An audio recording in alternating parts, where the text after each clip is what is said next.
Most of the day's been a write-off. Just waiting on a gas guy. He let out a fuck ton of air from the piping going between the immersion boiler and the actual boiler. Turns out that all year long, uh, the system's been bypassing the immersion boilers and just taking forever to heat up a tank of water. And I've thought that was normal.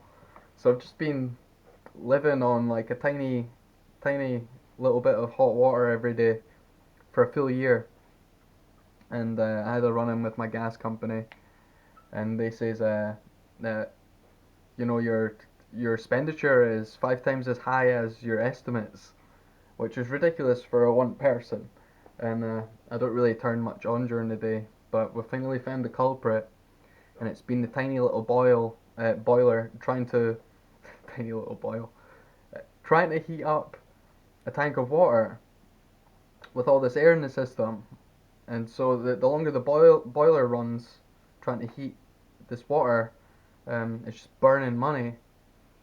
And now finally it seems to have come through to the immersion tank and is returning. Before it wasn't returning at all. One pipe was hot, one pipe was cold, and that seemingly has been going on for a full year.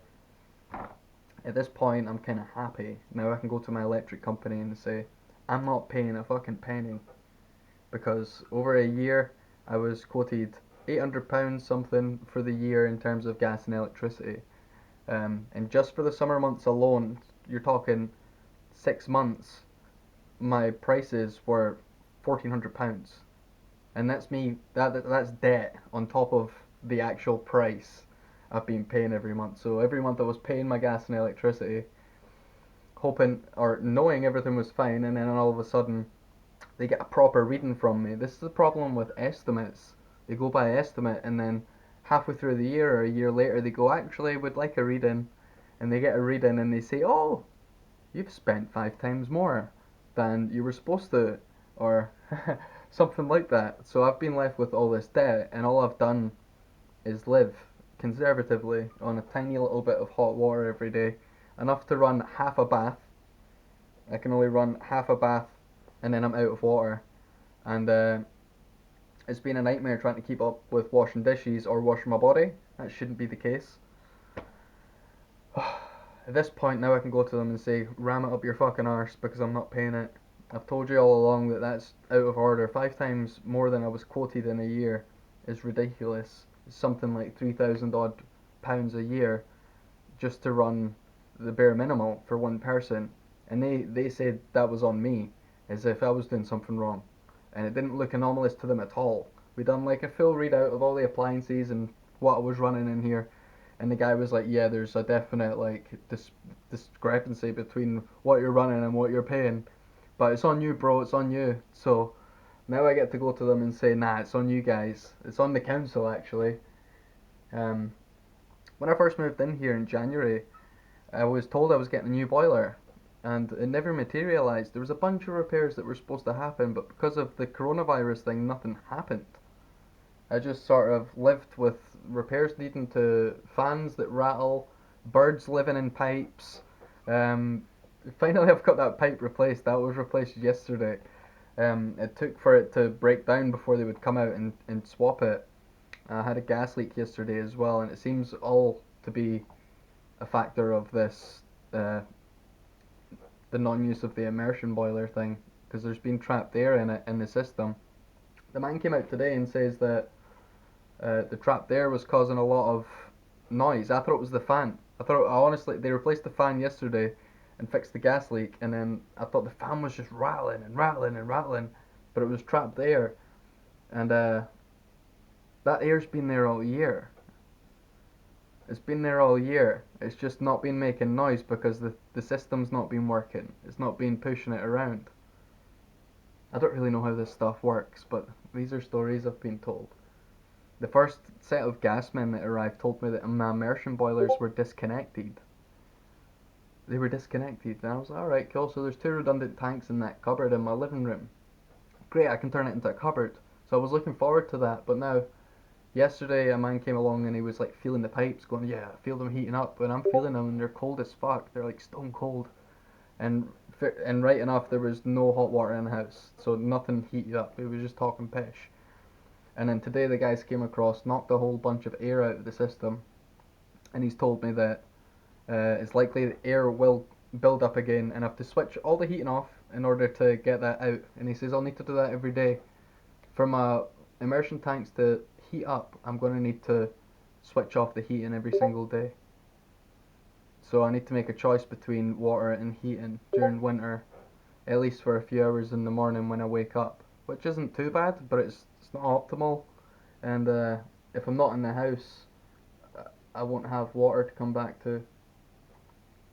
I'd really like a new boiler, so tomorrow the agenda is to ask for a new boiler. I'm going to put the ball back in their court, and I'm going to say to them that all this money that's racked up in debt over the year, regardless of me paying it, is on them because they never sorted it when I moved in, regardless of it being on the sheet to be done. Things like getting my grass cut and stuff, they never ever done. In fact, I got my grass cut by accident, and it pissed the neighbour off because the council came to cut her garden, but my grass was like 3 foot long, maybe 2 4 foot long. Three's quite big. My grass was like 2 foot high, and hers was like barely above like the ground. And they just looked at ours and goes, "Nah, it can't be hers. We're cutting today." So they cut all mines, and she got angry. She got pissed off, and my neighbour was telling me how angry she was, and she told them, she specifically told them, "Don't cut his grass." And I'm like, "What are you talking about? My grass is scheduled to get cut as well. Stop being nosy." You know what I mean? I was just happy. It took them 8 months to come out and cut that grass. That's why it got so long. And it was scheduled for January. Um, when I first moved in as well, all the grass was dead. So it was just like sitting matted on the ground, like no one had moved it. So when the grass finally grew up around it, there was all this matted stuff down in the bottom of it. So when the guys came to cut it, they were like, "Oh, oh, this is a steak." And the funniest part is, the next time they arrived to do hers scheduled, they came and done mines again anyway because hers hadn't grown. So I got mines cut twice on her schedule. I can see why she's annoyed. But finally, I've mine's is on a schedule now as well. We're both on the schedule, even though mine's was supposed to be done before. Anyway, this was about the boiler. So I have to phone up again tomorrow if the hot water doesn't come on because he reckons there's going to be more air caught in the pipes. The other thing he said was um, an expander is gubbed, whatever that means. He says there's an expander gubbed and another part was fucked. And he says that the boiler's 20 years old and that most of his call-outs during the day is come into service and give parts to these old boilers. And I feel for him because that's a shitty job to do if you know that you can just replace the boiler and have it all working. He said over the year, over the lifetime of these boilers, especially now that they're old, it costs more in parts and call-out services from the engineers. It costs more for that than to just replace them. So it makes total sense just to do boiler replacements. But he says I'd need to win a watch in order, like he was like, it'd be a big prize to get a new boiler. He says it doesn't happen often, so I don't know what I'm supposed to do. Like, the least I can do is ask again. So this will be the third time I've asked for a boiler. If it's sorted now, I'd be happy.